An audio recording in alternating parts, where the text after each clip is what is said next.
Welcome, guys, to the intro of episode 9 of the podcast. I'm Chris. I'm Phil.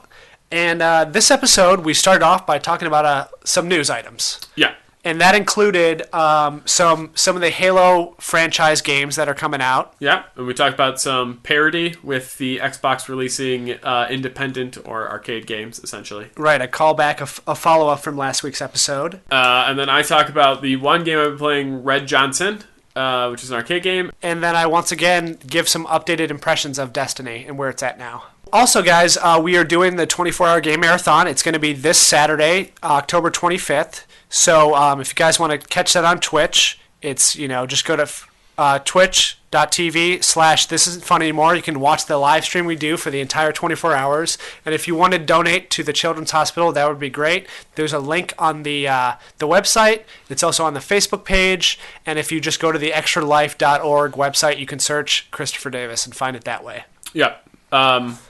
Brief note, Christopher Davis, there are 3 of them currently listed. There's one that has the symbol for our podcast. That is the one you're going to be donating to. The other 2, I hope they do well. But at the same time, we want to win. We want to win. Yeah. All right, guys. Thanks for listening. Subscribe to us on iTunes. Yep. Can't play soccer in space.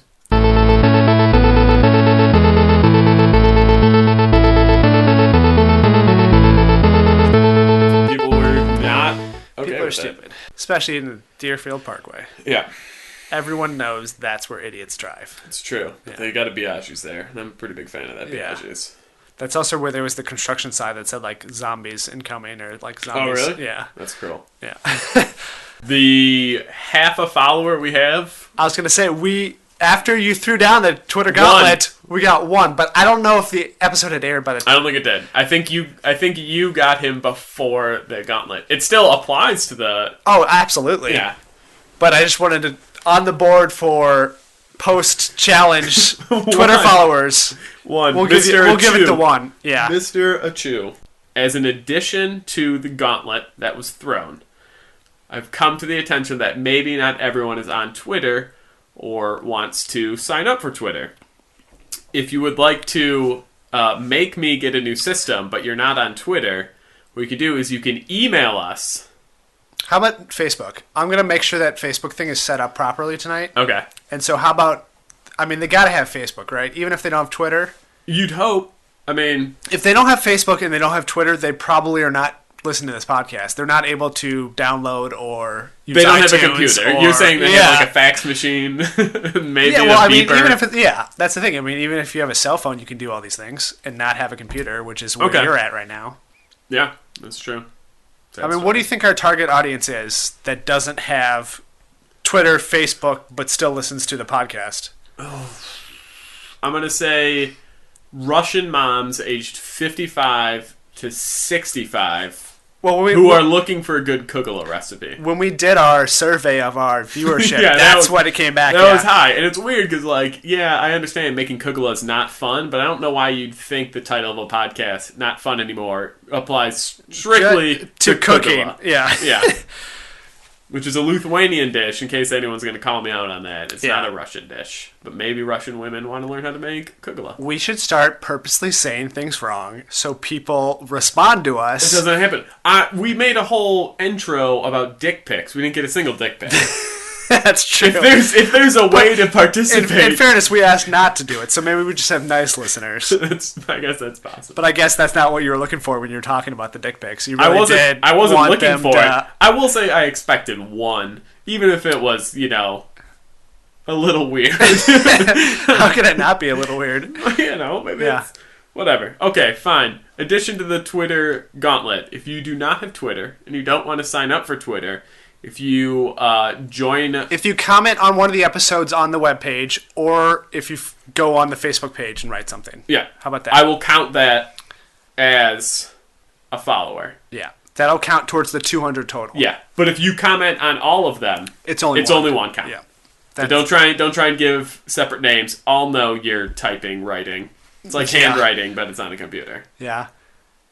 And also if you're trying to sell designer bags, things like that, we know that's not really... Yeah. If you're just spamming the website, Nice try. I know Yeah. you're not listening. Don't tell me I listened to your podcast and I think you'd really love these designer handbags, because you clearly didn't listen. Yeah. We hate Or just like designer a lot handbags. of responses, but like, oh, you spent a lot of time writing your blog. It's like, nice try. Also, I Yeah. know this is WordPress, but it's not a blog. Clearly, you have some talent. We have like Almost enough talent. hundreds of spam. If I went from spam, I would have bought all of the systems. Yeah. Xbox One, PlayStation 4, Wii U, and I'd have to pre-order like the next batch by now. Before I figured out how to properly block most of them, we were getting 65 like 2 or 3 times a day. Yeah. So. I'm glad ever since you just told me, hey, why don't you just not check the email? And I'm like, Well, that's a great idea. Why am I not doing that? I only look at it on the computer. I don't have it linked to any of my devices because it's super annoying. I was just so excited at first. Yeah. Because, like, we got the one from my friend. Yeah. And I was just like, maybe people are listening. And then it's just like, no, okay, spam, we're going to get some spam. And then just all day, every day. Yeah. Spam. Yeah. Okay. By the way, this is episode 9. I'm Chris. I'm Phil. Really? We're doing this now? It seems... We forgot to do it. Let's talk about some news. Yeah, news me up. Do you want news you? Because I can just throw news at you all day. Just but I didn't know if you had anything in there. Lots of news at me and see what sticks. Once again, you don't have to take your pants off, but I appreciate the effort. If it's going to be a news segment, my pants are going to be off. Yeah. Let's see where to start.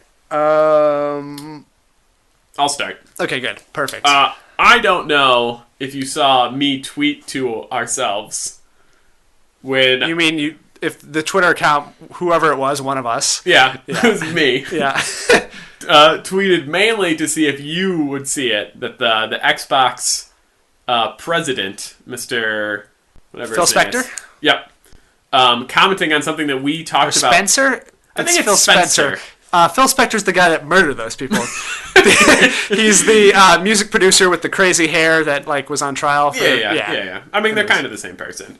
But we talked about last episode. Right. We talked a little bit about Xbox policy of games they're releasing their either on the same contract system or whatever.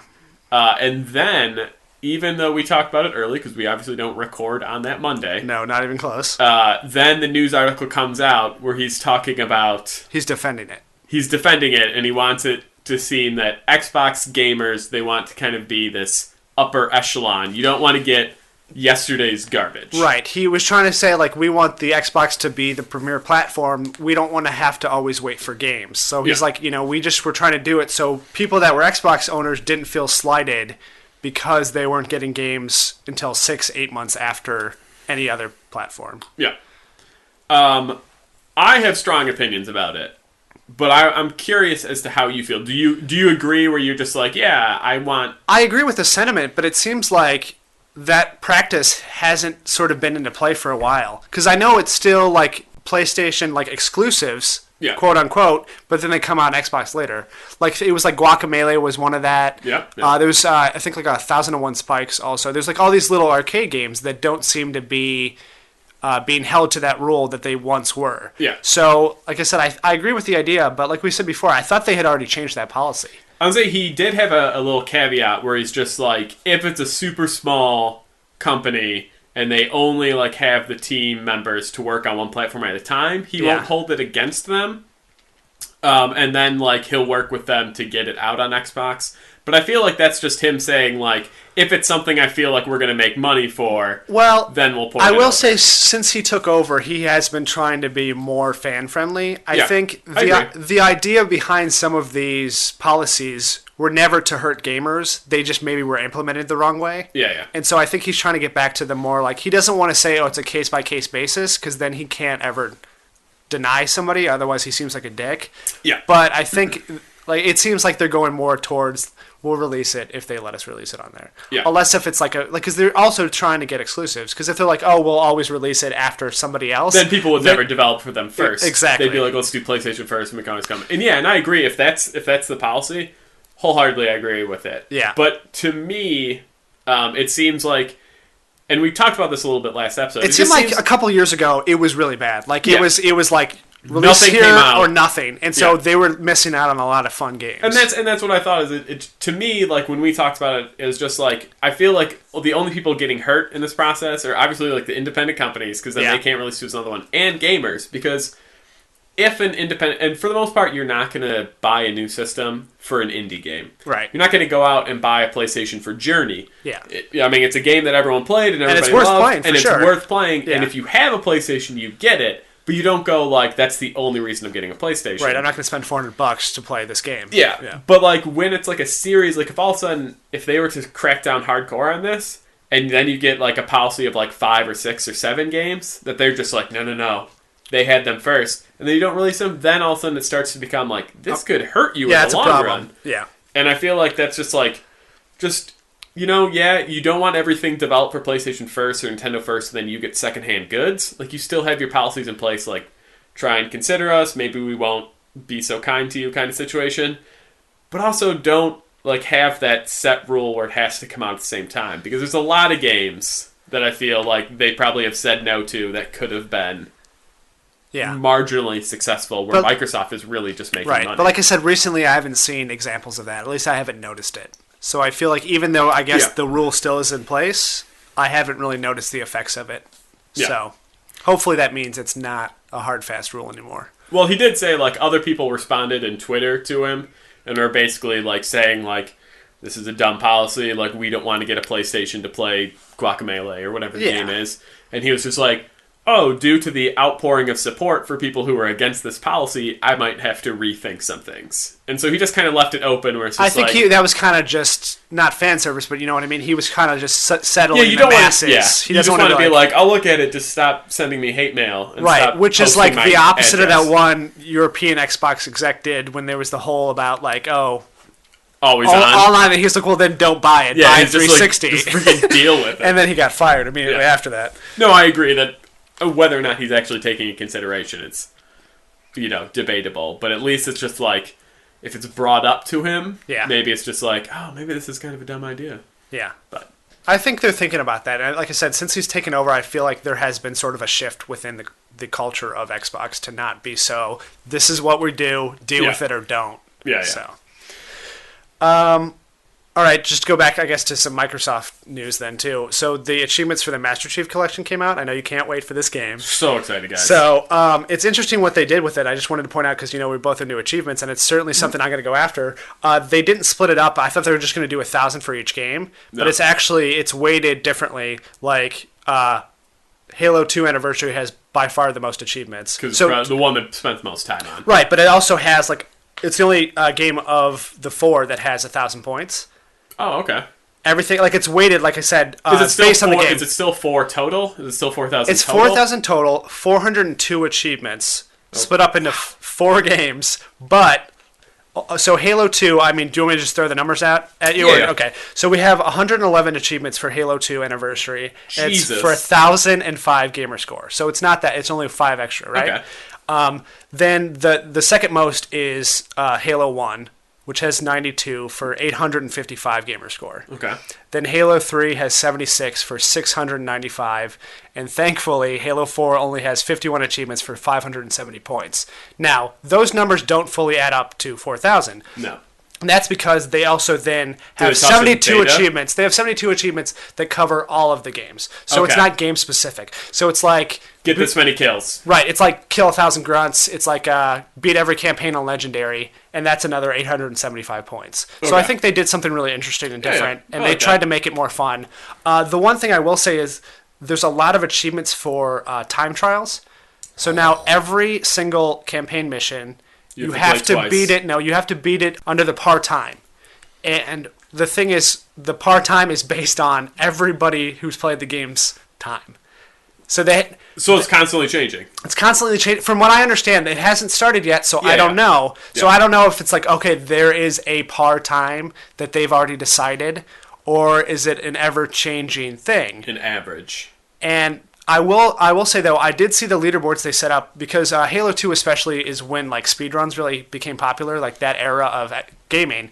And so they do have leaderboards for times, and you can be like, okay, this is my rival, I want to see his score and all that stuff, and you can select it so when you're playing through the mission, it shows your time and it shows whoever you've chosen to compete against. And it also shows like splits and points and segments of where you are. So they've kind of added all those cool sort of speed runs that I was never really into, but I know was a part of the community. But it's kind of annoying that they force you to do every single mission for all 4 games that way. So I don't know. To me, that means you're playing every mission twice because you're going to play it on Legendary. Right. Right? Because you gotta, one of the achievements is beat everything on Legendary. Yeah. And then, assuming Time Trials is not difficulty specific, I don't think it is. You're going to want to play it again on essentially easy and to try and sprint through the whole thing. Yeah. Which is fine, unless they make it difficulty specific, because if you need to do a sprint on Legendary, like, no. I'm not great at first-person shooters, you're far better than me, but like, that would be just something to me that I'd immediately be like, unobtainable. Check. Well, I remember for the Halo 1 anniversary, they did do a thing. It was like beat the library in under 30 minutes on Legendary. Yeah. And that was kind of difficult. And so they were kind of forcing you to implement, not exactly cheats, but glitches. There's parts of the map where you could jump up to other levels. You can go like around the thing and then jump up so you don't have to do all the things. And that was the only way to legitimately get it in another 30 minutes. Okay. So I think it was, you know, kind of playing to the fans of like, we like to play around with this game. We don't like to do it like that. So that's a trick that everybody does. Like there's an achievement for killing a hunter with only a pistol, which in Halo 1, which is like a thing that a lot of people would do. Yeah. So, because it was overpowered. It was not supposed to be that way, and it was super overpowered, and that was a thing that people found out, oh, you can kill a hunter in 2 shots with a pistol. So, I don't know. I think it's interesting, and I kind of like what they did with it. Except for the time trials. All the time trials, though, are only 5 points, and that's why the numbers are so high. That's why there's 402 achievements, which is twice the average of every game. Usually it's 50 achievements per 1,000. Yeah, roughly. So, I will say, like, the time trials to me, because I just, most recently did Grand Theft Auto 4, which again, old game, it's all I play. Yeah. They had time trials for some of their co-op missions. And those are essentially beat the part-time, but that's part-time set by Rockstar. And eventually, which, like I said, I'm not sure if that's how it is. Yeah. I'm saying, like, I feel like that's the way to go, because if you have an average, and you have, for instance, people like me and you who are achievement hunters, that are you're going to drive the average down. Granted, there's going to be people, there's always going to be people who don't give a shit about achievements, and they're playing the Master Chief Collection because they want to play the Master Chief Collection, and they're spending 45, 55 minutes a level because they're people like my dad, and they're checking under every rock for ammo and stuff like that. So those are going to shoot it up. But once you get to that point, we're all of a sudden just like, it's just people going for the achievements. The part-time used to be 25 minutes, and now it's 10. Now it's 10 minutes, and you're just like, you have to be perfect. And then someone makes it perfect, and then it goes, oh, now it's 9 minutes, and you're just like, oh, Jesus Christ, this is not possible. So that's what I was trying to figure out, too. When am I going to go for these part-times? Am I going to try to do it, like, day one, the first time? Am I just going to throw it in, do it on easy, try to beat all the part-times? Or should I wait for more people to play, because the people that get the game first are going to probably care about the achievements more, and, like, wait for, like, 10,000 people to play so the part-time goes down? But is it going to, like I said, I'm trying to figure out a strategy before I play the game just for these part-times. I will say, if it comes out that it's going to be the average of people, my vote would be go for that first. Right. You've played the games enough. You kind of memorize the levels. Yeah. It's nothing new to you. I would say try and knock it out because, for instance, if it's that not going to ruin the game for me because I've played it so many times. Exactly. So if that part-time gets knocked down and you already have it out of the way, you're just like, now I don't need to worry about it. Now I can play it on Legendary and I can spend 25 minutes a level or whatever, however long it takes you to beat on Legendary. Yeah. And you don't need to worry about the part-times. Sounds good. Also, I do really like that there's, for the most part, from what I could see, I kind of just glanced through the lens, there's no multiplayer achievements, which is nice, especially considering that it's... my least favorite thing about achievements. Especially considering there's so much DLC that always had achievements tied to it. The only one that sort of is like play Halo 1 4-player split screen multiplayer game. So it's like back in the day LAN party sort of thing. So that's kind of fun. But that, like I said, you could do it by yourself. That is the easiest thing in the world. Yeah. Obviously, that's not the spirit that they wanted, but. Well, I mean, it's just 4 people. It's supposed to be like 4 people in a room playing a game. I think you have to play like capture the flag or something. Yeah. But that's, like I said, even if I boost that by myself, it's still whatever. It's one achievement. Also, they finally fixed the Halo 4 glitched DLC achievements. I guess there were 6 of them. It had been 8 months since they had been glitched, and they finally fixed that. I think that's unacceptable for the flagship, the main company that Microsoft owns, the Xbox, the Halo franchise. Like to have your main thing have glitched achievements when like that's your core. Your core is Halo. Your core is achievements. Like. You got to fix those right away. 8 months is unacceptable for any game, but I understand small developers if they've moved on, if they've gone into business. But to have DLC, you're trying to spend money, you're trying to sell those things. To have them glitch for 8 months is unacceptable. At least they finally fixed them, but... Yeah, no, I mean, I agree. And we can get into this later, but, like, I just started the Halo 3 DLC, and granted, it's far past its prime, and I was complaining to Chris that there's some that require very specific levels that you have to play on. And you can't just pick a level. You can't be like, I want to play with all my friends on this map and have that count. It has to come up, like, essentially organically. And the problem is, because it switched to a new developer that screwed up all the playlists. Right. So Bungie originally created the game, and then after they left Microsoft, they used to be owned by Microsoft, 343 Industries, a new company was created just to deal with Halo stuff, and they took over then the running of all the older games. Yeah. And the thing in all the Halo games is they have rotating playlist of maps and game types. 343 seemed to not really pay attention to that as far as achievements go, so the rotating maps would never coincide with the achievements you're supposed to get. Even Halo 4, which was developed by 343, the DLC achievements, some of them you could only get on one map because it's like, oh, do something with this vehicle. This vehicle only existed on one map, on one game type, and after the first week the DLC came out, they got rid of it from the playlist, and you could never do it again. It's like, well, that's stupid. Like, you created that. You don't understand what people care about. You created the game. You're in charge of the game. You created the achievement, so don't do that. That's not cool. Yeah, and that's just kind of what brings me to the 8-month thing. Is it just like, it seems that, obviously, and we both agree that once Bungie left, Halo kind of took a little bit of a dive. For sure. And obviously it didn't bottom out. Halo 4 still had its moments. Yeah. But it's just like, since they seem to still kind of be in that, like, wavering, like, wow, we just got the Halo franchise thing, it's just like, yeah, you should be able to fix achievements at least within, like, if you takes you a month, okay. 8 months, again.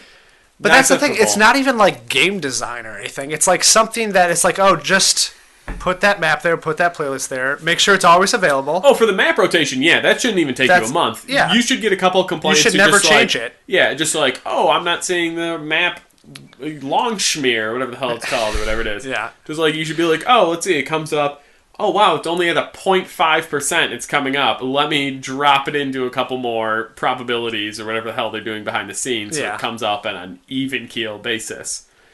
I understand, or just make...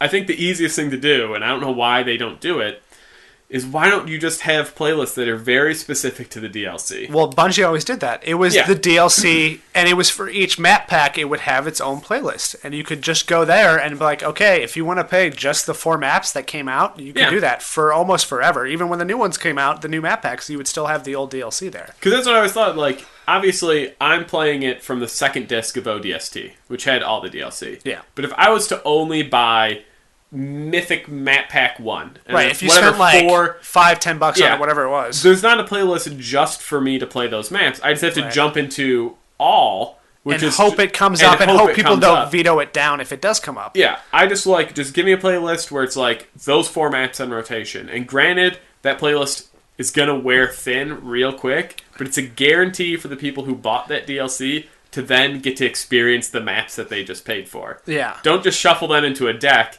and just be like, when they come up, you're going to be excited as hell to play them, because it's just like, what if they never come up? Right. I don't and play that's all the thing. the It time. doesn't, and that, I mean, the user base isn't there. It's years gone. Like, don't be like, oh, we're going to force them to play so many times so they have to get this map, because that's just going to drive people away. Yeah. Also, I guess just a few more Halo things, just because it's also in the news. So the voice actor, Mike Coulter, that's also the live action actor of the character in Halo Nightfall, which is then, I guess, in Halo 5 Guardians. He did an interview saying that, like, he was the main character of Halo 5, basically.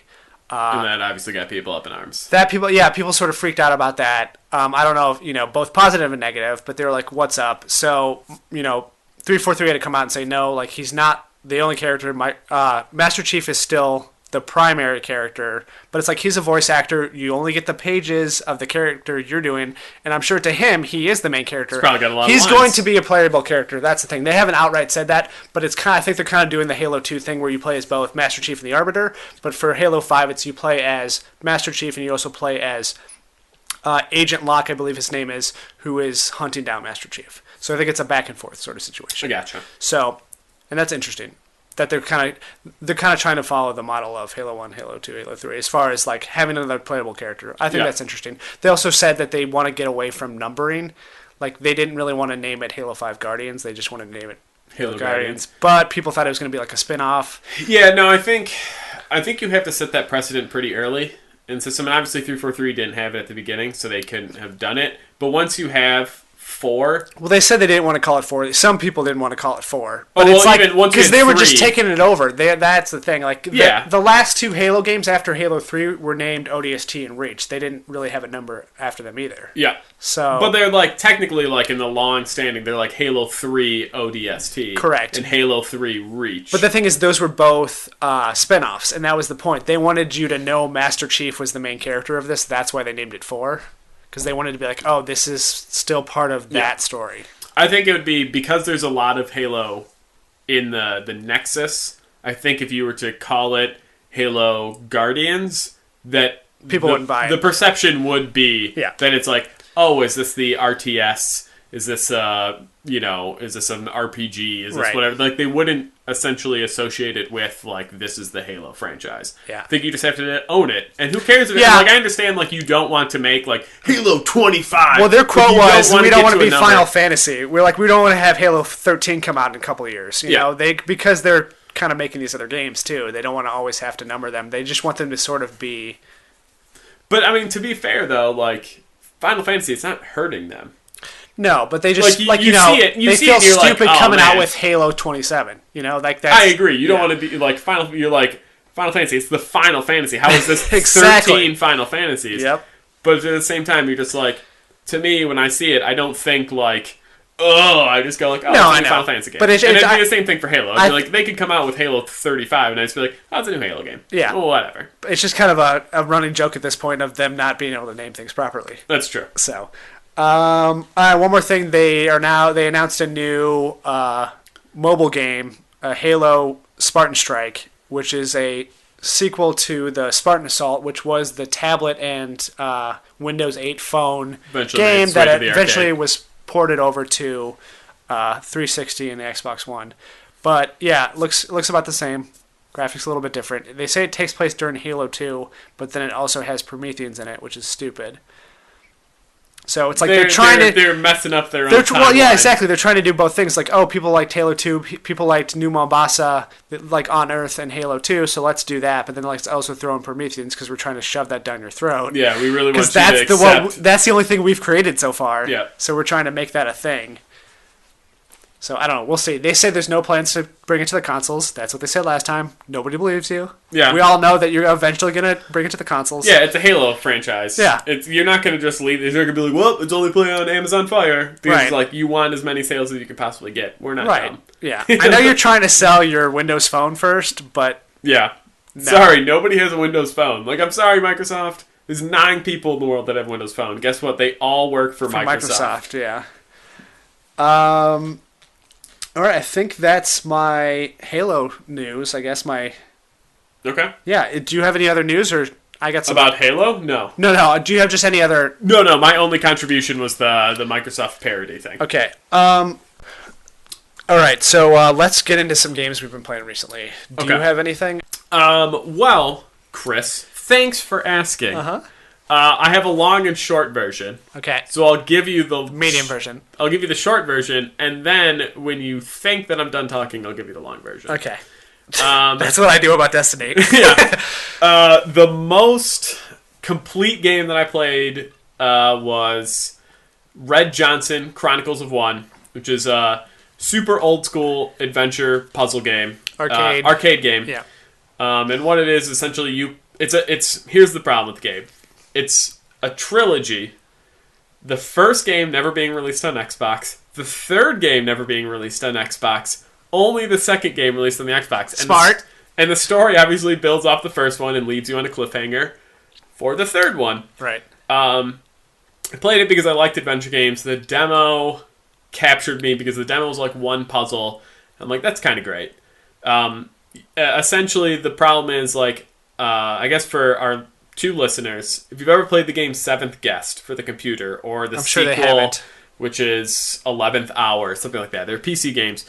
You go into a room, There's very little story that happens, and then there's a bunch of stuff you can click on, and everything you click on is its own separate puzzle. It has nothing to do with the story, like besides a real loose tangent line, just like, where did Timmy go? And then it's just like you have a puzzle. But the problem is with 7th Guest and 11th Hour and with Red Johnson, they don't explain the rules of the puzzle. So you go into the puzzle completely blind. You have to figure out the rules, and then you have to solve it to get essentially moving on, because you can't quit the puzzle. And some of them are pretty simple. You're just like, oh, this is Sudoku, or this is like a game of chess, or this is, whatever, a game of, or it's like literally a jigsaw puzzle you got to put together. But then some of them are so abstract that you have no idea how to solve it. You spend 45, 50 minutes just trying to like move shit around until it makes sense, and you still don't understand. I had to look up a lot of puzzles, and I feel like I'm a smart puzzle gamer. Yeah. Apparently not, though. Yeah. The problem with this game, though, is because every time you beat a puzzle, it gives you a score on how well you do. A to F. If you beat a puzzle in one try, but based on how long it takes you is that your score, You can still get an F. you can still get an F. Yeah. One of the achievements is beat the game with only A ratings. Yep. Which means you can't do this on the first playthrough. Yeah, and also it's like you have to choose which puzzles to do. Like if you don't want to do like random side puzzles, I'm assuming. So so that's the whole thing. It's like you just have to pick. You have to be like, and you have to have the answer key in front of you, because there are puzzles that you can do. Like I'm like, oh, I'm good at Sudoku. I can do it, but you can't spend any time to think, because you're hitting this time limit. So you're just like, I just have to look. Okay, 1, 3, 5, 4, 4, and you just have to like put everything in lines. And solve it. There are times where I beat a puzzle in like 3 minutes and got a B. I'm like, are you kidding me? Like I knew exactly what I was doing. It's just a mess. Well, I think it goes back to the internet kind of ruining games in general, because either things are way too easy, or things are so super hard because they know once one person figures it out, everyone's going to have the solution to it. So they try to make it so overly complicated that they think people are actually going to try to figure it out, but they don't. They just look it up. Yeah. So I mean, I played the game through twice, and there's still some puzzles that I don't know how anyone got the answer to. Because there's not a lot of guides online. There's like 5 people who posted guides. They don't explain how they get the puzzle. They're just like, for the refrigerator puzzle, the answer is 4744. And you're just like, well, how that's the fuck last did you step. get that? Yeah, like, I understand that you did this part, but like, I don't get those numbers when I solved it. And you were right and I was wrong. And I just want to know for experience. Right, I'm not just trying to get the solution. I actually want to know how to solve the puzzle. I will say it's only the second game that I've written a solution for. Oh, really? Yeah. What was the first game? The first game was Monster Madness Battle for Suburbia. Of course. Yep, which is another great classic. That had to have been out for years before you wrote a solution to it, right? Which one? Monster Madness? Yeah. Yeah. But the solutions, I think for it's been a really long time since I wrote it, but the solutions for the achievement that I wrote one for, none of the people actually had the achievement. So I actually got the achievement, and I was just like, maybe I should wisen up the crowd. Yeah. That's the only 2 times I've done it, too, is games that I've done it first. Like, I look and there's no guides yet, and I've already done it, and I know exactly what to do. That's when I'll throw it up. You'll do it because you're smart, because you're like, I got the game when it came out, and I should be the first person. Like, the first day. It like, when I'm like, it's been like 5 years and the game's been out, and people still don't have a working guide, I'm just like, maybe I'll try it. I will say there's one game that I have the perfect solution for. And you don't want to tell people? I don't want to tell people. I know. I have that feeling sometimes, too. Minute to win it. Connect.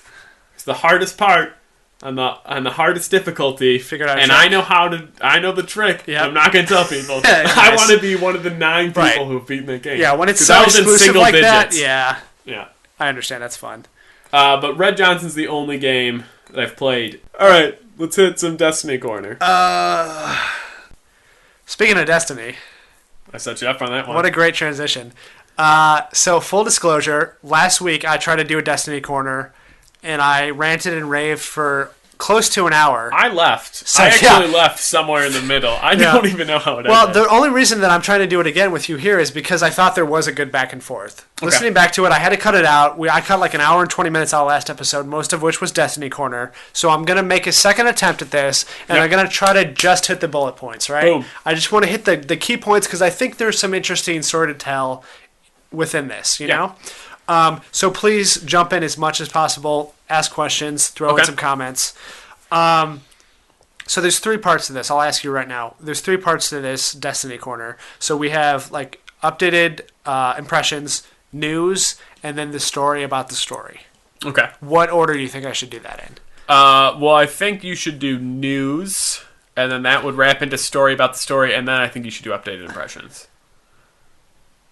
I would almost say the opposite of that. Okay. Because my updated impressions now are farther behind in the news. Like the news have happened the last couple of days for the most part. Yeah. And my updated impressions were like from 2 weeks, 3 weeks ago. I'm just saying, like, I think news always is front line and center. Like, you open up our podcast with news. Okay. You All open up with news, and you're just like, boom, here's the news on Destiny. And then you go into the games we're playing, and you're just like, boom, I'm still playing Destiny. Okay, fair enough. Always add boom. Boom!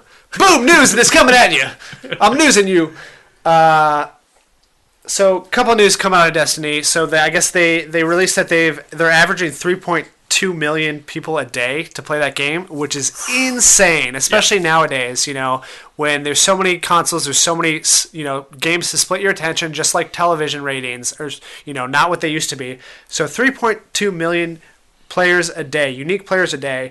It says that each player plays 1.8 times a day. I don't know what they consider a time a day. Yeah, is that just logging in? Or I don't think they mean logging in in twice. I think it means they do two separate events. I don't know. I'm just speculating here. Yeah. This is the numbers they threw out. 1.8 times a day, and they've played a total of 20.9 times in the first 3 weeks it came out. So that's the first 21 days they played 20.9 times. Almost every day. So almost every day or every other day.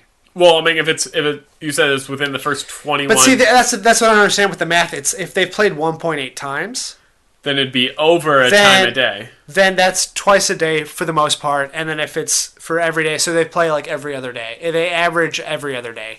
I don't know. That's not important. Thanks a lot, Destiny. What is important is that that's more than Halo 3 and Halo Reach for the first 3 weeks combined. Having said that, that only came out in the 360, while this game came out on the 360, the One, the PS3, and the PS4. Yep. But still, that's still notable because of all of this seemingly bad press. People are still playing this game a month after it's come out. So that's noteworthy, I think. So they've come out with a couple of hot fixes since the game's come out. Like every week or so, there's a new patch. And from what I've noticed so far, it's kind of patched the exploits, which are kind of the fun stuff. Yeah, like I see them keep patching the loot cave. So the loot cave, that was the first thing that came out. There was one spot where a whole bunch of enemies would spawn every 6 seconds, and you could just shoot into the cave and keep killing the enemies, and then they would drop loot that you can get, and it was the best way to level up fast. Yeah. So they got rid of that. That was the first thing they got rid of. Then another one sort of popped up. But a fun thing they kind of added in, I don't know if you've seen this, is they've now added, it's haunted now. So there's a stack of bones of the dead enemies, and if you go to it, you can it's like hold X to do whatever, and it does this sort of like haunting thing throughout the cave, which is a reference to the Cryptarch, which is like when you take the loot, you have to take it to him to sort of decipher it. Okay. So there's engrams you pick up, then he deciphers it into weapons or to clothing. So I don't know. They just did a fun little thing where it's like it was kind of a wink. They to made the a nod audience. to themselves. Yeah, it's to the fact that everybody was farming loot here, and they've also sort of tweaked the weapons. That's all they've really been doing. They kind of balanced the weapons, and they got rid of an exploit in the raid, which made it easier to beat one of the bosses, which everybody had been taken advantage of. Yeah. Why would you not? But the one thing they've said from the beginning is there was 2 weapons, especially 2 exotic weapons, that are not really up to snuff as far as stats-wise. So they're really cool visually. I think they're the 2 weapons that are the most fun to play with just looking at it. But the stats are not even there as far as legendary weapons, let alone like uncommon and exotic. So they said they're going to patch that. So far they haven't. The game's been out for a month. They keep making guns worse. There was one gun. Maybe they'll just eventually make guns worse, and that will stay the same. There was one gun that you got if you beat the raid on hard. That was like one of the enemy's weapons. For the most part, you can't really pick up the enemy's weapons. Like you have your own weapons and whatever. But there was this gun that was basically, it was a special weapon, but it acted as a primary weapon, so you could shoot it like full auto. And it was basically a fusion rifle that just destroyed, especially in multiplayer. And they totally patched it where they took away 34% of its total damage, which is huge. So it was fun. It was great that they got a good reward for beating the raid on hard, but now it's basically useless. Yeah. Another thing they're doing too is like they're balancing the game across the board, and I think they should balance multiplayer differently. Like I know it's like, oh, you have one character that goes across all these things, but it's like, okay, if you're gonna make auto rifles less accurate for headshots, just do that for multiplayer. Don't do that for the campaign. Don't do, like, if you're trying to do another raid on hard and you're only level 28, but you will have to beat level 32 enemies, like, it's fun to have a good, overpowered weapon for just the campaign. Yeah. That's just a small note. Well, no, I mean, I think, and we talked about this a little bit, I think, last episode, too, when we were talking about free-to-play stuff, is the balance should primarily be for multiplayer. Don't, like you said, don't make the pistol in Halo kill a guy in 2 hits. Make it where it's a pistol length, but if you still want to use that pistol in single player, like, it's not hurting anybody, I guess. It's not like the technology's not there to balance the two separately. Yeah. So you might as well, like, if you're going to do tweaks to weapons for balancing both for classes and for weapons or special abilities, I think do it, because it's fun to have different abilities and have overpowered stuff. Like I said, that one time I got the legendary weapon, the first legendary weapon I had was a lot of fun because it was kind of overpowered for the level I was at. But when I was beating just enemies, going through the campaign, it was fun to be able to just headshot them in one shot. It was fun. Yeah, you don't want to, I mean, I understand that they're trying to toe the line between first-person shooter and MMO kind of situation. So it's like you don't want a weapon that can essentially just obliterate everything, and then you're under-leveled or whatever, and then, it screws up the whole leveling and when you can get into a raid and blah, blah, blah. I understand there's a lot of factors in, but I agree with you that your balance, first and foremost, should be multiplayer so that you can't kill me faster because of one. Because I'm a higher level and I have a better gun that I got randomly from a drop. Yeah, that should be more balanced than you killing a couple grunts. Yeah. With, a super awesome sniper rifle. Right. Okay, so just go back to sort of my review of the game and updated impressions of the game. So I like it more now. The more I've played it, the more I like it.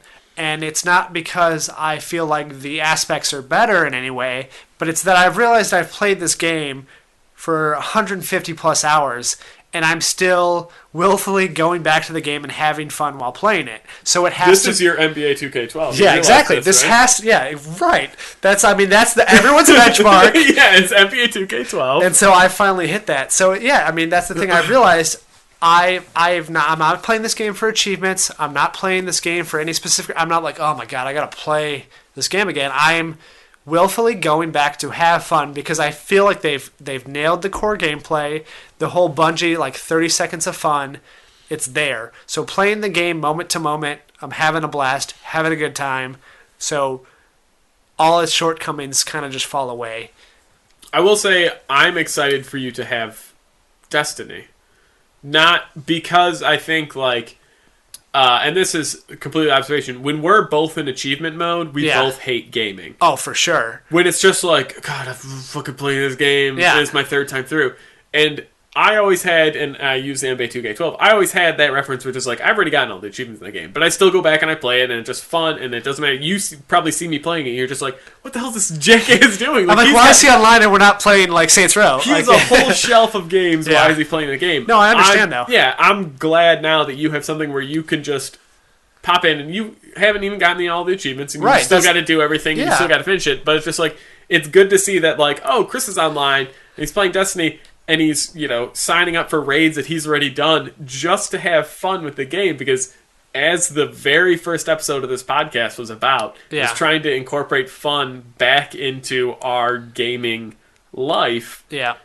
And I feel like now, at least, it's like the start. It's just like, you get Destiny, and you've pumped in 100 hours. Not only have you not 100% of the game, which I could have if I would have gone just for achievements, but because I'm just playing to have fun. Yeah, and I haven't. That's the thing, though. That's the point. It's like, who gives it? You like when you 100% it, which you will. Yeah, it'll be great. But if you're still having fun, popping in 100 hours of gameplay, and you still want to like play it every day or every other day, it's just like, that's awesome, right? Like, you don't need to go out and buy the next game just to satisfy that, like, I need to get achievements. Just like, you can just be like, I'm going to play some Destiny. I'm going to screw around with my buddy, or I'm going to play the raid for the 5th time, and I'm going to see if I can get that time down, or something crazy like that. Like, those are, like, when you're setting goals for yourself, essentially, Like, that's when it's all of a sudden Yeah. just like, this is what gaming should be. Right, and that's exactly the point too. It's like I told you, like I went like 3 weeks without even thinking about achievements for that Yeah. game, which I cannot honestly not remember a time when that's been the case. Yeah. And it's like I'm going to unlock things within the game, not unlock achievements. Yeah. So it's like I'm working towards a goal that I've set for myself. Like, oh, I want to do this exotic bounty. So I want to just keep doing these things. Or like, oh, I want to do the raid again this week because I played it with all these bunch of guys last week. Yeah. And it resets every week. You can get new gear. You can get new weapons and stuff. Like, oh, let's do it again because it's fun. So just to talk about raids exclusively too, because I cut that part out. So the first time I played the raid, it took over 6 hours. Some of that time is like we were trying to find new people, but we had one guy that seemingly knew what he was doing and giving us advice what to do, but it was the wrong advice. We didn't know for a long time. So it took us 6.5 hours, but within those 6.5 hours, we were making progress. There was a lot of camaraderie. We were making jokes. There was a lot of like inside jokes that came out of just playing the game. And by the end of it, I felt like I experienced something with this group of guys, which was a lot of fun. The next time I played it, 2 weeks later, different group of guys, they'd all already beaten it before. We beat it in under 2 hours. So now it was less about like trying to figure out what to do. There's no waypoints. It doesn't tell you exactly what to do. So it's a lot of trial and error, and you die a lot. But we had all already done it before. This time we're like, okay, who's good with the relic? Who's good with the oracles? Okay, and we split up and we knew exactly what to do and we got it done like clockwork. And after we were done, it's like we wanted to play more. We're like, okay, this was fun. Let's do it again next week. Let's set up another session. Then I played again yesterday. I did. So we did the raid. It was originally a canceled session that we had, but then everybody dropped out and it was just me and the host. And he's the one guy that hadn't played it before. So we got some other people, we got some randoms. All of them were kind of a group of friends, and they knew each other. And so we did it. We did the raid together. So they had patched it, like I said, they had patched one of the bosses that you kind of had to do legitimately before. None of us had done it legit before. And also there was a secret chest that if you do it a certain way, basically this boss teleports around and does all this stuff. It's really complicated if I get into the details of it, but we had to beat the boss without him teleporting. We had to do it legit, and we had to do it without him teleporting. So that took us a long time just to do that, so we could get at one secret chest, which ended up giving us almost nothing. But anyways, we spent a long time doing this. The Borderlands 2 chest. Exactly. So we went through this whole thing. We beat the entire thing. And once we were done, like we had this adrenaline rush. Everybody's like, yeah, like they're like, my heart's beating. Like I'm really up. It's like, hey, do you guys want to do it on hard now? So we jumped back in and we did the raid on hard after that. And it was so much harder. It was so much more fun. So on hard, you can't revive your teammates. So normally in the game, your teammate dies. You can go over, hold X to revive him. Yeah, you pour the 40 out on him, right? Exactly. If you're in Saints Row, you pour a 40 on him, and he comes back to life. But in the raids, there's a 30-second timer. If somebody dies, you can't revive them for 30 seconds, normally. If you're playing on hard, you can't revive them until you hit the next checkpoint. So if somebody dies... You're just down a person. They're down a person, and so it's like until you beat the next part, you can't get them back, and it gets harder and harder every time somebody dies. So there is kind of a way around that. You can self-revive one of the subclasses of one of the characters. If their super's all the way full, if they're dead, they can come back to life with their super. So other than that, though, then this time we were implementing all the tricks that we knew to get around stuff. All the, not exactly cheats, but the sort of like, workarounds. And we had a lot of fun. We did it. We beat it. Like I played with them. We beat the raid on normal. Then we beat the raid on hard. And then we split up into two groups and did the Nightfall Strike for the week. Like we just kept wanting to play. It was like 2 a.m. at this point. Yeah. And we all still wanted to play. We were all in America too, which is unusual for the times that I play. I usually get a lot of like people from England or other European countries or Australia. But yeah, I mean, it was fun. The more I play with people too, like that we talk with, the more I had fun with it. Well, no, it's kind of the weird situation where normally depending on the game, you play with people with your mic on and you hate the game and you want to snap it in half and you're like, this is why multiplayer shouldn't be in games. Yeah. And then you play a game like Destiny and it's just like, oh shit, man, these people all have the same goals in mind as us. Yeah. That we all still enjoy the game. Let's just keep playing. We're having a good time. We're joking, whatever. And you're kind of having that. Right. Well, that was the thing. Like I played over 100 hours solo by myself before I even jumped into playing cooperatively. and I still had a great time and a fun experience. And then when I played with other people, I was like, yeah, this is the way the game is meant to be played. Yeah. Most games are better that way, and I'm having more fun. And, at first I was complaining that the raids didn't have matchmaking. The harder things, you can't just get paired up with random people. And after playing that first raid where we just had one weak link that really brought our team down, I totally understand. You can't do a raid without being able to talk at all. Yeah. So I understand not matchmaking not being there. And now that I found another avenue to find like-minded players, I'm okay with it. Yeah. So, I mean, I will say, like, I know we've talked about in other ones, like, playing Left 4 Dead first time with 4 people and actually doing the missions, how much fun that was. And I don't want to tie it back to, like, just other gaming sessions, but you just have that gaming session where everyone's just tied together and you're working towards common goal. And it's not, and I'm not saying, like, common goal, like, kill 100 people where you're just sitting there and you just have your controller down, like boosting Rainbow Six is not one that you need to freaking talk to, because it's just like, okay, it's your turn with the shotgun, kill me, and then you just go over and over again. But when you have those, like said Destiny, where you have those ones that are really mission based, where it's like everybody has a job, and then you just, I mean, like, even, I don't have the game, but like I know, like, Far Cry 3's multiplayer, where it's just, like, it's these missions, and you have to essentially go, where it's, like, those are the ones that you're just, like, we're all on the same team against a computer.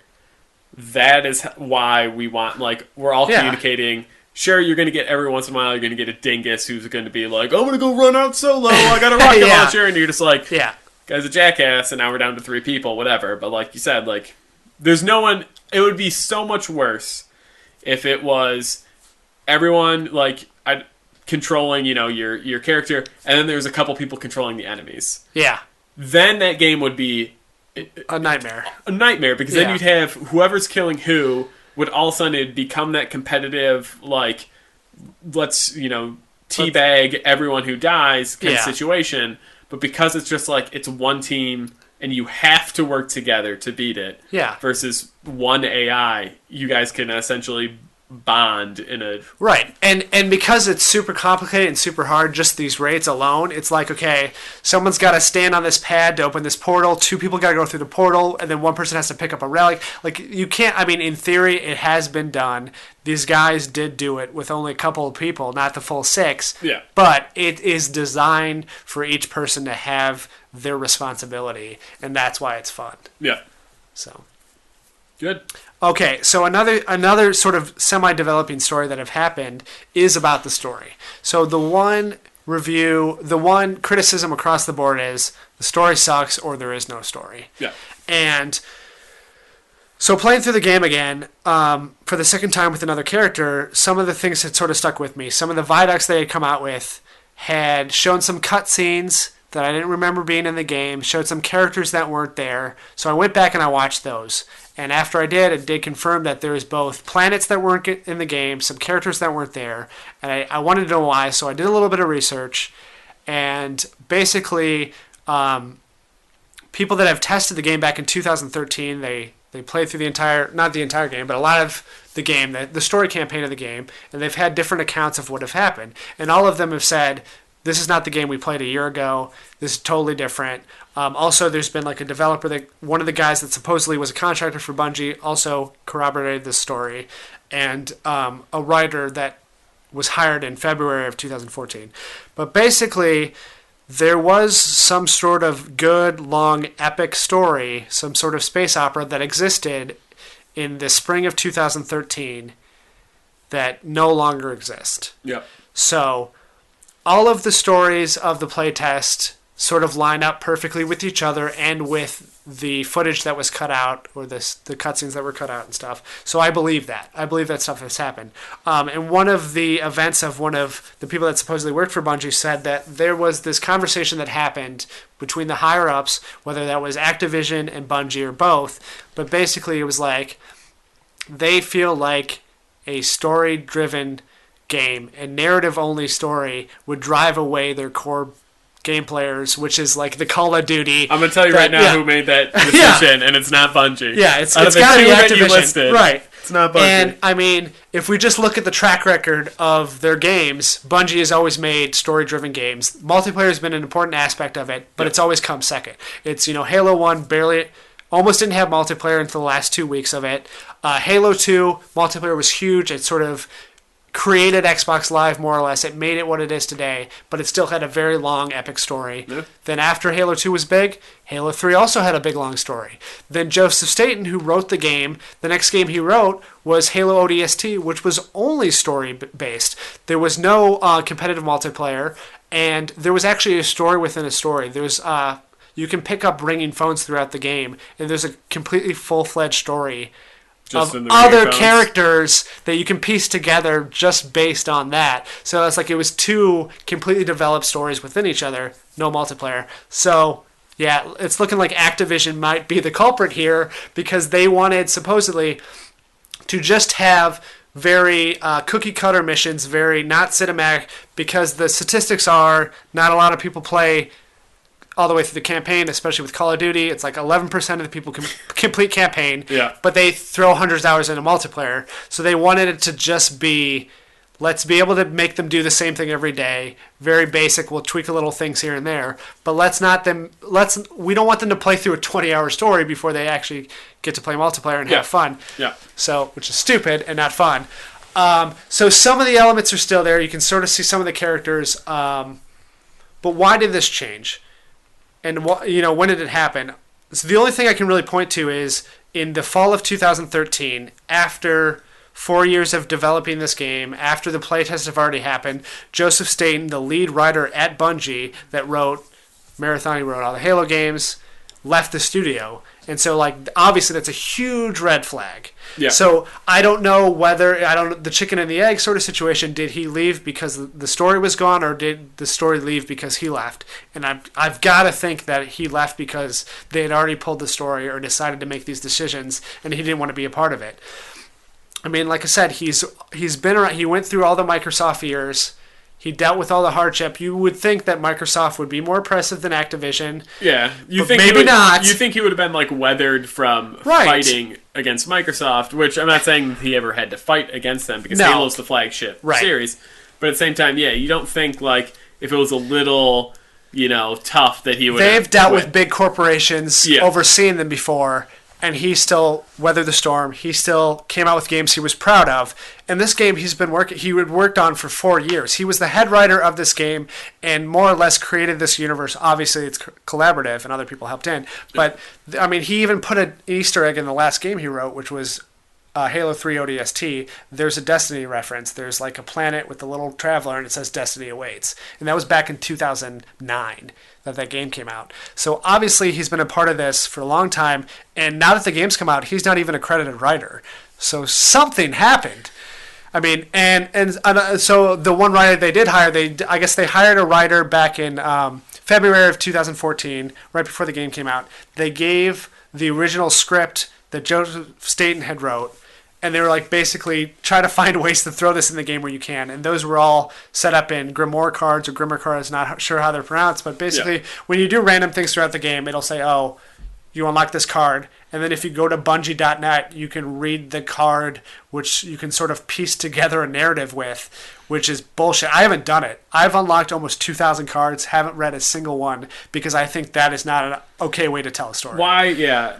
You should never in any media have to switch media to finish the story. That's like when you watch commercials and they come up with go to the website, go online to see the conclusion. Nope. Don't give a shit. Did you make a chicken dinner or not? I don't care. You're a commercial. I'm not going to go online. Well, it was the same thing they did with Halo 4. They were trying to force you in a Halo waypoint, where it's okay, if you unlock terminals in the game, you would have to go quit out of the game, load up this app, and then watch a cutscene there. And I never did it because I was I don't care. If the story's not in the game, it doesn't count to me. Yeah, that's not part of the game then. Yeah. If I make a book and you have part of the game says open up to page 15 to finish the story, just no. Fucking put it in the game if it matters. Right. Otherwise, just admit that it doesn't matter and move on. And so, there's been a lot of theory of what's going to happen to some. The guy said that they decide. The guy that supposedly worked with inside Bungie said, okay, the decision was we already spent all this time on assets there's Mercury and Saturn and Old Chicago, all these other levels that we're going to cut it up and make it DLC, which again sounds like Activision. So instead of making it the full-fledged story, they're okay, we already spent some time and money on this. Let's make it DLC. So all these things that are now coming out like as DLC, like they've already announced what the DLC levels are. People have already found it in the game. People found it in the alpha of the game before the beta even came out. All those levels, so they were there and they were playable. Like the same thing that people said were playable last year. So like that's such an Activision thing to do, and it's so shitty. It bothers me so much too because Activision is becoming the devil.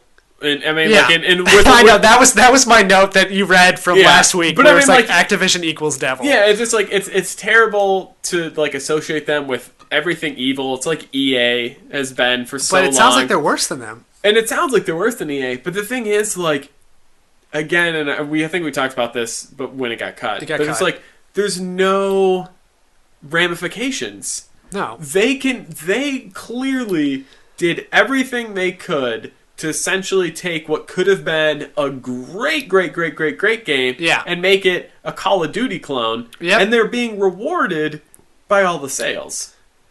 Yeah. I mean, in this instance, I'm not upset the sales are there because, like I said, it actually is a good game at the core, and I'm enjoying playing it. But I totally agree with you. It could have been a great game. I'm so upset that Activision is getting any of this money. Yeah. Because they, if anything, made this game worse. Like, I didn't want to spoil what the actual storyline is, but all the accounts of the playtest do tell a well-developed, really interesting, there's at least 2 plot twists. So they said they played through a couple hours of the game, then they were transported to 10 hours later, and they played another couple of hours. So those couple of hours don't even make up how long the game is now, let alone if there was a 10-hour gap in between that. Yeah. And like I said, everything they say sounds so good, and you can sort of see those aspects there that were never paid off. And if you then work in the cutscenes from the Vidocs and the other stuff, like that stuff was there. And so I don't know whether or not it's going to come out in DLC, the story part of it. I think the aspects will, the maps will, the levels will. That's right. But another theory that I've heard recently is the decision was this is a really great story. Instead of trying to come up with... Because they have a 10-year deal with Activision to come out with Destiny games. They're going to Peter Jackson the Hobbit it. Right, exactly. So they decided, okay, we're going to cut this entire thing and make this one story, this one, 3-act story into 3 or 4 games, rather than try to come up with 3 great stories. Yeah, no, I mean, again, like, sounds like Activision. Sounds like Activision. It sucks. Because the good thing is, though, I think they could still come up with a story. They haven't completely put up walls where the original story Joseph Staten came up with doesn't make sense. Like in Destiny 2, if they want to do this full story, it would still make sense. Yeah. I don't think they're going to, because like I said, he's not even a writer on this game. Yeah, that's the thing, is I don't think... I mean, obviously, you're going to... When they probably already are, working on Destiny 2. Yeah. You have to imagine that the writing is just going to be... Shit. It's going to be... It's because it's Activision, it's going to be, like, so far down on their priority list that they're going to be like, let's add new guns, let's add new maps. They're going to do all these things, and all of a sudden they're going to be like, oh shit, we got to put another story in. And they're going to be like, oh, take 5 through 10, exactly. and let's make that a story. And you want to give them the benefit of the doubt, and maybe you're right, and maybe 2 comes out, and it's this big epic story, and it's great, and everything works perfectly. But that's just not their... That's not how the company's ran. And Call of Duty doesn't all of a sudden have a great story. No. But that's the problem, too, is like Joseph Staten has been Bungie for me. A lot of the ways, like there's a lot of key players that make Bungie what it is. Yeah. And one of those is Joseph Staten because he's been the head writer of most of their games. And Marty O'Donnell, who's been the composer that's done all the music from their game from the beginning, too, and he left the company in April. He got fired from the company, he said, without cause. He sued them. He got all of his money back. They took away his stock options illegally, which he won back. And he recently has talked about why he got fired, and basically what he said was they were trying to cut him out of the game. They were not giving him the creative control he had before to implement his soundtrack within the game. And so they tried to cut him out and then pay him like a consultant fee rather than an actual composer fee. Like he's been the main this company? I know, right? Exist? He's been the main composer. He's also done some directing and voice acting and sound design and stuff. And like, what are the 3 things when you think about Bungie games? What do you think of? Like story, the music, and multiplayer. Those are the three things that always win awards and accolades and praise from the community. And two of those three pillars have just left the company. Yep. Marty O'Donnell got fired. Joseph Staten left the company, not even for another company. He left a company he's been with for decades and a game that he's worked for 4 years on just to get away from it. So, what I will say, and to end Destiny Corner, is obviously you're enjoying the first game. Yeah. Are you like super excited for the second one, or does this make you more tentative than anything? It's certainly made me more tentative because he's gone. Yeah, because he's not coming back. He's not coming back for sure. And this game came out without him, so it's like, okay. But he had an influence. So for sure. It's like I said, I really do think that he crafted this world pretty well. But now you're going into the second one, you're essentially going in cold. Right. Because he didn't start on the second one, he's not going to put any time in. So you're trusting, I don't want to even say you're trusting Bungie at this point, you're trusting Activision. Because it's not even the same company, right? You're trusting Activision to now take what this guy created, who they then essentially just let walk out the door, and you're hoping that they now can just turn this into a Call of Duty franchise. I mean, it's a wait and see. Like I'm hopefully optimistic. Okay. It was the same sort of thing with Halo 4 when 343 took over Halo. I was like, I'm gonna wait and see. I'm probably gonna end up buying it at the end of the day, but I want you guys to show me that you know what you're doing. Yeah. I don't think they did with Halo 4, but I still bought it and still played it. Yeah. Anyways, so I had said to you before about Destiny, before I started playing it, I think I've said it here on the podcast, it was one of those games where I knew because it was supposed to be a 10-year venture that I was like, the second game's going to be great. Yeah. I know this first game is going to be laying the groundwork. It's just going to be the base. They're going to set the world. They're going to figure out the technology behind it. And then the second one, they're going to hit it out of the park, hopefully.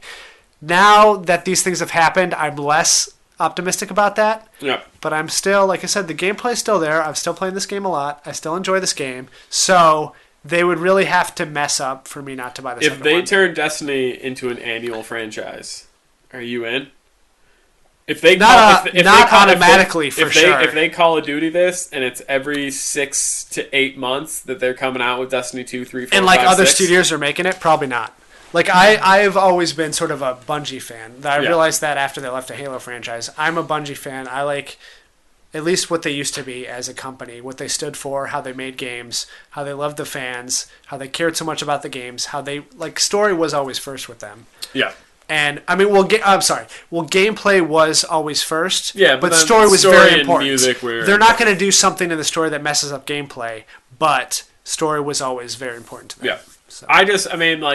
I always am more pessimistic about everything. Yeah. I just feel, especially with them hitting the first one out of the park and making $1 bazillion. Yeah. I feel like Activision is really just going to be like, we have two games. We have Call of Duty and we have Destiny, and we're going to take the same amount of developers we have, and you have your Treyarch, and you have your Infinity Ward, and you have all these companies or whatever, and they're just going to do the cycle. They're going to be like, okay, you're working on Call of Duty 40, and you're working on Destiny 3. And you're working on Call of Duty 41, and you're working on Destiny 4, and they're just going to hand those off because they're just going to be interchangeable at some point. And but they're not. That's the thing. They're not. But it's just going to be like, you make space Call of Duty, and we'll make Earth Call of Duty. Right, and that's the problem too, is because they are running it as a business, even though I know they're a business, but they need to be running it as a creative endeavor. It's a creative process. It's not a by the numbers only spreadsheet. I guess my thing is Activision has never proven to not run something into. I think they're going to do it. I'm just saying they shouldn't. Yeah, no, they shouldn't. But like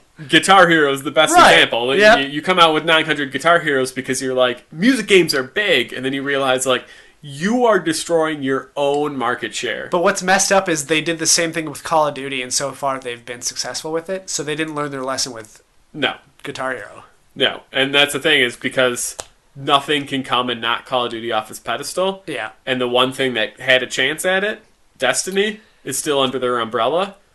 They don't care. They can't lose. They can't lose. If Bungie would have stayed whatever, Microsoft or independent or done whatever, and they would have knocked Call of Duty off pedestal, and all of a sudden Call of Duty's Cock numbers of Duty drop, then they can go like, maybe we need to put some time into these. But now, like you said, they can't lose. Yep. Any money that they get from Destiny, they can either put into the next Call of Duty or they can put into Right. Destiny 2, and they can just be like, we're just printing money. Yeah, they have no reason to innovate or try to match the competitor because there's no competitor anymore. Yeah. Everything that tries is just imitating, or it's just a flash in the pan. You have Titanfall that was essentially supposed to knock them off, but it was just like, yeah, it was good, but it was multiplayer only, and there were some private matches and all this other. That's another thing too. Is that people complained, all the reviewers complained about the Destiny multiplayer not being as full fledged as like Halo and stuff, and not having private matches, etc. Yeah. But it's like neither did Titanfall, and Titanfall was only multiplayer, and you still give it 9s and 10s. Yeah. And I think part of it is now jadedness. I think it's just like the systems have been out now, and good games are starting to come. And I think people are. Titanfall was one good game in a series of nothing. It was the first. It should have been a launch title like that. Yeah, that's the thing. It was the first actual next gen game. Yeah, but it released in a desert, and so you like, okay, all this sand sucks, and then here's this one piece of Titanfall, Oasis. and you're like, fucking 10 out of 10, and then you go, okay, everything else sucks after it. Yeah. But now you're hitting this point where you're just like, oh shit, everything's good, and we can't be giving everything 10s, so we kind of have to now like put on our like, we're hardcore reviewers, and you have to start getting 6s and 7s and 4s and 5s. Yeah. When Titanfall, technically, if it came out now, people would have been like, this is a 5 or a 6 because it's multiplayer only and there's no story and it doesn't compare to Destiny or doesn't compare to anything. Yeah, I mean, that's the thing. It's like, at this point, when every game does have a full story and it has multiplayer and other features, yeah, I mean, that it's a shell of a game. It's only one aspect of what's supposed to be a full game. It does it well, but it doesn't do enough And they made their money. Yeah. There's going to be a Titanfall 2. They've already started working on it. But that's the thing. I mean, it's the same guys that made the Call of Duties. They made, Infinity Ward. They left Infinity Ward. But they did like Modern Warfare and stuff. And it's like they're gonna try to throw a story into Titanfall 2. Yeah. But it's not gonna be good. No. That's the thing. I don't like bad stories. Like, if you're gonna just do multiplayer, at least do that 100%. I know this is not a favorable opinion, but part of me really wants another game crash, like the Atari crash. Yeah. Just because I want some of these high companies that are spending billions of dollars and somehow making billions of dollars back because of just marketing. Yeah. And people like every Tom, Dick, and Harry who has a new system being like, well, I have to get Call of Duty and I have to get Madden. Like, I want there just to be, like, all of a sudden you can't just skate by on that bullshit anymore. But it'll never happen because the game industry is... I think it's less likely that there's going to be like a crash of one of the systems, more likely that one's going to rise above. Yeah. So I don't think the Steam box is going to do it, but something like that that's out of the box, that's different, that's not part of this game right now, that tries to, like, when I come onto the scene, I'm going to do things differently. I'm not part of the established industry right now. So when I finally do make my debut, it's going to be different and blow everybody out of the water. I hope that happens. I hope it happens sooner rather than later. Because of course. Yeah, I mean, it's just like, the whole... It's the game industry is like the movie industry right now to me, where it's just like everyone's making money just off of sequels and rehashing of old stuff, and just like... Because there's so much money involved, they don't want to take chances on new things. But the thing is, and they'll always... Games are only increasing in the amount of money that they spend because of the amount of money that people are expecting. And that's why I think, like, the Renaissance, and I hate using that word, but when it crashed after E.T., and people had to be like, okay, we can't spend $500 billion on a game. Yeah. We have to make a game that works for this amount of money, and then we can see if we can turn profit. And you kind of have those limitations on yourself. Yeah. Then it kind of, you can be like, oh, okay, everyone is going to have the same limitations. I can try some new things, as opposed to, I can't spend $10 billion and get Kevin Spacey in my next game. Yeah. And they are going to, and they're going to sell a mint. Like, I want them to be like, if we spend $10 billion, we might not make that back. Like, I want that to be a risk for them. Yeah. And it never will be at this point. Well, I think, like, the problem is, too, is that there's no competition anymore, because basically Xbox and PlayStation are pretty close to the same thing. Yeah. They've kind of knocked Nintendo off of their competition. Obviously, it still has its own market. Yeah. but it's not really competing with the same games. And the games that do come out for both consoles, so there's no reason to fight with each other. Yeah. So they've kind of divided up certain territories, and they're all getting rich. Yeah. So there's like I said, there's no reason to take risk. There's no reason to venture off into other things. Yeah. Everyone's making money. Everyone's happy. So nothing's going to get better. Yeah. You got a great story. That's too bad. Does it fit into a 5-minute cutscene? We don't want it. We're making bank right now by you shooting this guy in the head. Yep. Over and over. Over and over and over. And like, over. just make the iPhone games at this point. Make Paper Toss for the 360 and Xbox One. Yeah. Hit the guy. You gotta pay for the dollars every time. There's microtransactions. We have to buy another stack of money.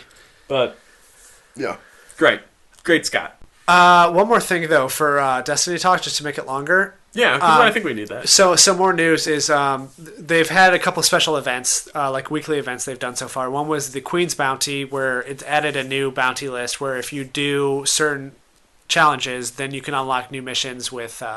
it's basically older missions where you beat bosses, but there's new restrictions and new skulls unlocked. So that was fun, and then you got new gear. You got special gear from her, and you can upgrade your level. Then after that, they did a thing called the Iron Banner, which was multiplayer focused, and it was supposed to be no holds barred. Yeah, it's supposed to be your level meant something. So it's supposed to, yeah. So normally in multiplayer, everything is balanced. Where if you're level 30, you can still compete with a level 4, vice versa. Where you're not just killing in one shot. So your stats don't matter that much. They kind of balance the playing field, so it's fun for everyone. Yeah. But supposedly Iron Banner, all that's out the window, where your stats matter, your defense stats, your armor stats, and your gun, weapon, attack ammo, all of that comes into play. So use your best weapons you have, upgrade your armor, and then get into it.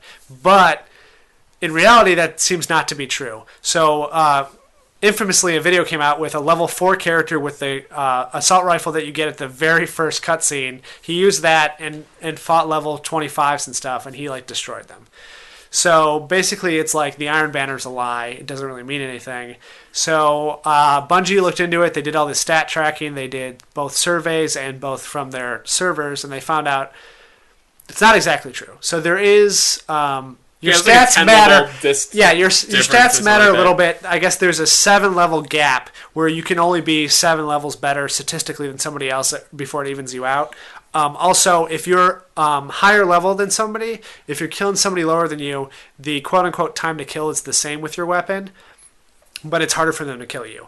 So basically, it's like they wanted to make it so it wasn't completely inaccessible to people that weren't max level. It makes sense, because really, if you were to play the Iron Banner and you said level 4s jumped in and they died, and somebody knee-shotted them, they're not going to play anymore. Yeah. All of a sudden, you're going to lose that whole bottom tier, and then the Iron Banner is only going to be level 30s and plus playing against themselves, and then there'd be no difference anyway. And then it evens out anyway. So what Bungie said is basically it's still 80% skill, 20% of that is just your level, because they wanted it to be accessible and all that stuff. So there hasn't been that much of a difference. They said the problem was the way they promoted it. They did sort of promote it as a no holds barred. Yeah. You're going to kill a noob in 2 shots. Which is not the case. So they said that was kind of their fault. So, I don't know. It was I honestly, playing it, I haven't noticed that much of a difference. It's over now, but I don't know. Iron Banner was a lie. Yeah. There was no real reason to play it, because the gear that you get is not that much better anyway. And it was the Crucible. And it was you're still just playing multiplayer. It was I mean, I like that they're doing special events, weekly things that are different, so it gives you new things to do and play. But I don't think they succeeded in that one. No. Either make it where your level does matter 100%, and don't force people to do that if they don't want to, or don't do it at all. Don't be like your level matters 20%, because that's not enough to make me want to play. I'll be a level 100, and then I can finally whoop a level 4. Yeah. So that, I guess that ends this week's episode. Let's promote some stuff. So the next thing that's coming up in 5 days from now, I believe. So October 25th, 2014. Yeah. We are going to be doing the 24-hour game marathon. So we're going to be streaming that entire event on Twitch. So if you go to twitch.tv/thisisn'tfunanymore, you will find us playing. We're going to play from 12:01 Central Time, midnight, I guess Friday night, to then Sunday morning. I remember last year, I'm just now thinking of the lack of sleep that Beforehand? will be had beforehand because I'm like, I don't want to oversleep it, and then trying to drive home from here at 12 You o'clock. can crash here if you want to. I'll probably just have Caitlin pick me up. Okay. That's the thing is because there's no really good time to do it because obviously you have to be up Friday to live your life. Yeah. And then, because you couldn't do it the other way. It's like, oh, if I, like Sunday, you can't stay up all Sunday because then you have to go back to work on Monday. Yeah, So it's a lose-lose situation. Exactly. You either stay up all Friday because you have to live your life and you have to wake up early for work, or you stay up Sunday and then you don't sleep and you have to go to work and then work an entire day on no sleep. Yeah. It's easier this way, but it's still great. But anyways, we're going to have fun. We're going to play a lot of games. We're going to create a list, and we'll throw it up on the website so you can look at the schedule so you know when we're going to play what games. It's not going to be set in stone, so we might change that around. No. And if you're watching the stream, you can suggest games to us, and we'll switch around for you guys. But anyways, so we're doing that to support the Children's Hospital charity. So if you guys want to make a donation, that would be super great. We're 5 days away from doing the thing. We have $0 in our goal. You might want to check that again. Okay. Did Phil donate a couple dollars? Maybe. Yeah. But yeah, please, it goes to a good cause. 100% of it goes to the Children's Hospital. We don't get any of that money. We're just doing it for charity. It's a good cause. We did it last year. We had a lot of fun. Yep. We hit our goal, so hopefully we can hit our goal again this year with your guys' help. Yeah, I mean, I guess the big thing that I did from last year is just like, again, I mean, Chris said is we don't get $1 of it. There's no funding. No. There's no ad revenue. There's no nothing. Nobody promotes it but us. Like, your money goes right to the Children's Hospital Network that we pick. Obviously, since we are in Illinois, we're probably picking, I don't know which one you picked, but last year was like the Chicago That's what one. I picked, yeah. So it's the Chicago Children's Hospital Network, but if you're not in the Chicago area and you still want to donate, be super nice if you donate to us because then we immediately see it and we can reach our goal. But it's also, there's a bunch of other people that are probably doing it in your network as well. And even if you just toss in $5, $10 here or there, it all goes to a good cause. And you're not paying for somebody to sit and play video games. You're essentially paying to help children get better. So. Exactly. Yeah, I mean, that's the thing. Give, $1, $5, $10, any of that stuff. You know how this works at this point, donating money. But if you do donate a lot of money, it is tax deductible, so there's always that benefit. But we're not expecting that. Like I said, just $5 goes a long way. It helps a sick kid, and we're doing it for fun, and we're doing it, to help other people. So yeah, and if we don't hit our goal, the money still goes. So even if we only raise $100, it's not like that $100 goes back to us because we didn't hit the goal. No. Every dollar you essentially send, so everything helps. Yeah, and there should be hopefully a couple of cameos throughout that the 24-hour marathon. We're hoping to have our buddy Jake Jarvie, who was on the episode a couple times. Our only guest. I know, and he was also did the marathon last year. So yep, and then we'll probably have at some point the ladies drop in. Yeah, all the ladies. Yeah. Too bad we can't do the Dance Central, but maybe Fantasia. We'll see. We'll do the demo. Yeah, play the demo over and over again. Yeah. Also, we have a Twitter and a Twitter challenge that's still pending. You can follow us at Not Fun Podcast, or just search This Isn't Fun Anymore Podcast. You know the drill if you're listening to this at all. The challenge stands until it's either beaten or until we stop doing the podcast. I can guess which one's going to come first. Yeah. And if we hit 200 followers, or at this point, 200 followers, including people who have liked us on Facebook or commented on Facebook or some other form of media, we accept them as a one-time user. Anyway, I digress. If we hit 200, I will go out that day, no matter what day it is, no matter how late it is, and I will purchase a new system of my choosing of the current generation.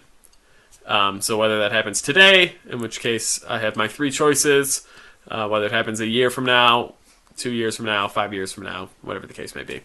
But so you can follow us on Twitter. We have a website, thisisn'tfunanymorepodcast.com. And you can always subscribe to us on iTunes. And we have a Facebook page that should be up and running by the time this is... Correct. Out. It is up and going strong. Yeah. So, you know what they say. Can't play soccer in space. That's right. Yeah. All right, guys. Thanks for listening.